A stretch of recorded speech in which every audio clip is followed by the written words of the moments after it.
Η αλλαγή νερού πάντα πρέπει να γίνεται με ένα εργαλείο το οποίο λέγεται σκούπα βυθού. Έχει ελάχιστο κόστος, 5-6 ευρώ, η πιο απλή, έχει και πιο ακριβές σαφώς. Γιατί πρέπει να γίνεται η αλλαγή από τον πυθμένα. Όλα τα κακαδάκια, τα υπολείμματα της τροφής, τα προϊόντα του μεταβολισμού, των ψαριών, όλα κατευθύνονται στον πυθμένα. Αν εγώ αλλάζω νερό, ουσιαστικά αφαιρώντας από πάνω από την επιφάνεια, δεν καθαρίζει τον ιδρύο. Οπότε η αλλαγή του νερού πρέπει να γίνεται με σκούπα βυθού. Μας φαίνεται καθαρό το ιδρύο? Ναι. Κοιτάξτε όμως τι έχει κάτω. Αν ανακοινήσω το πυθμένα, δεν σηκώνεται. Όλα αυτά είναι υπολείμματα τροφής, τα οποία μαζεύονται κάτω, σαπίζουν, καταναλώνουν το οξυγόνο, ασφικτούν τα ψαράκια και πεθαίνουν. Οπότε, με αυτό εδώ το εργαλείο, ουσιαστικά έχουμε ένα κουβαδάκι σε πιο χαμηλή στάθμη, τραβάμε και αναμοχλεύουμε το πυθμένα για να αφαιρέσουμε όσο το δυνατόν περισσότερη βρωμιά γίνεται. Τραβώντας και παίρνοντας αέρα η σκούπα βυθού σταματάει.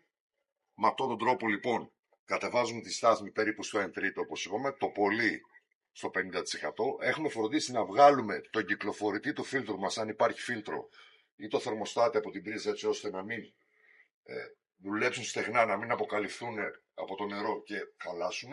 Βγάζουμε λοιπόν τα εργαλεία από την πρίζα, κατεβάζουμε με αυτόν τον τρόπο τη στάθμη του νερού στο 1 τρίτο, σε τακτικές αλλαγές, το 50% αν έχουμε πολύ βρωμιά, το πολύ με το 50%, προσθέτουμε νερό, βακτήρια και έτσι γίνεται η συντήρηση του ιδρύου μας.